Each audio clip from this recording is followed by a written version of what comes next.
Bonsoir mon frère, bonsoir ma soeur. Nous voulons partager un thème que nous intitulons l'hypocrisie de l'apôtre Pierre, les circoncis. Mon frère, pourquoi ce thème? Il suffit seulement d'aller au livre des Galates, chapitre 2, versets 8 à 12. Là, nous voyons l'apôtre Paul qui nous présente l'apôtre Pierre comme l'apôtre des circoncis. Tandis que lui-même, l'apôtre Paul, il se présente comme l'apôtre des incirconcis. Donc, nous voyons les mots circoncis pour l'apôtre Pierre et les mots incirconcis pour l'apôtre Paul. Mais au sens propre du terme, que veut dire l'apôtre des circoncis et l'apôtre des incirconcis? L'apôtre des circoncis veut simplement dire quelqu'un qui avait reçu une mission de la part de l'Éternel vers les Juifs eux-mêmes, vers le peuple d'Israël eux seuls.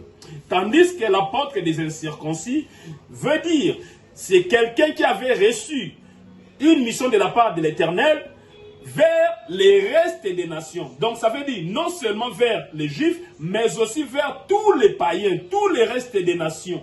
Ça peut être toi qui es Congolais, toi qui es Français, toi qui es Angolais, peu importe ta communauté, rassure-toi, l'apôtre Paul se présente comme l'apôtre des incirconcis. Donc il avait reçu une mission vers tous les restes des nations. Et mon frère, là nous parlons du sens propre du terme, mais au sens figuré. Que veut dire l'apôtre des circoncis quand nous parlons l'hypocrisie de l'apôtre Pierre, l'apôtre des circoncis? Ça veut simplement dire un apôtre qui s'était mis à part pour se consacrer à l'œuvre de Dieu. Un apôtre qui s'était détaché du péché, du mal, pour marcher selon les recommandations de l'Éternel. Ça veut encore dire, c'est quelqu'un que nous devons tous prendre pour modèle. C'est ça la signification du mot apôtre des circoncis dont nous sommes en train d'évoquer par rapport à notre sujet. Mon frère, ma soeur, le livre de Galates 2, chapitre 8, 12 nous dit ceci. Un jour, l'apôtre Pierre était en train de manger avec les païens, avec les non-juifs. Il parlait avec eux, il causait avec eux, il était avec eux. Mais il ne voulait pas que ses frères juifs les sachent. Donc, autrement dit, il le faisait en catimini, il le faisait en secret. Mais un jour, il était surpris par l'apôtre Paul, qui l'avait surpris en train de manger avec les païens.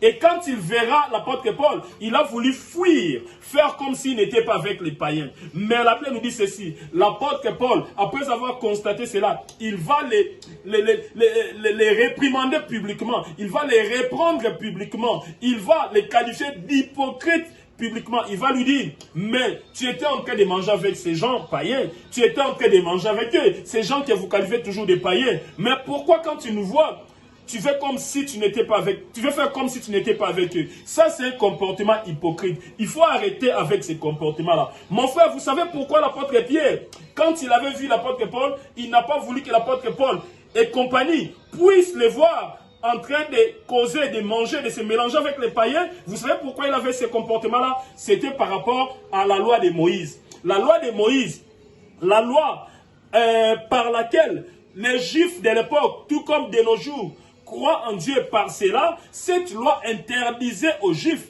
de se mélanger avec les étrangers, de se marier avec les étrangers, de manger avec les étrangers. C'est pour cela même, quand vous regardez la vie de Moïse, la Bible nous dit ceci, Moïse avait un sérieux problème avec sa famille, avec son frère, tout comme sa sœur.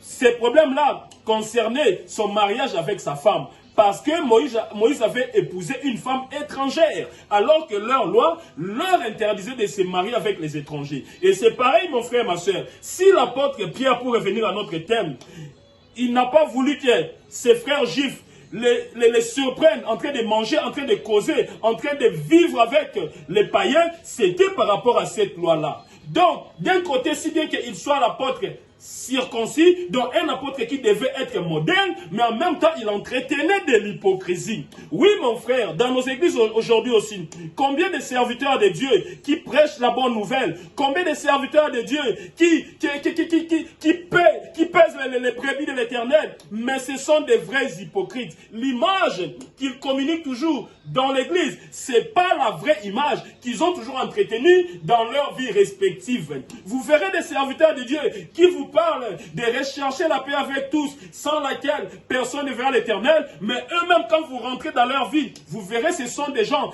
qui vivent en ennemi avec leur famille. Ce sont des gens qui vivent en ennemi avec leurs membres de l'église. Ce sont des gens qui vivent en ennemi avec des différentes personnes dans ce monde, alors qu'ils devraient être des gens modèles, alors qu'ils sont appelés à être des apôtres, des circoncis, alors qu'ils sont appelés à être des vrais modèles. Mais les comportements qu'ils entretiennent, ce sont des comportements hypocrites. Mon frère, ma soeur, l'Éternel t'appelle à la repentance. Toi, l'apôtre des circoncis, tu dois toujours entretenir ta circoncision spirituelle au lieu de vivre dans l'hypocrisie. Cette parole te concerne, mon frère, ma soeur. Toi qui as toujours vécu dans l'hypocrisie, sois béni, que l'Éternel nous bénisse.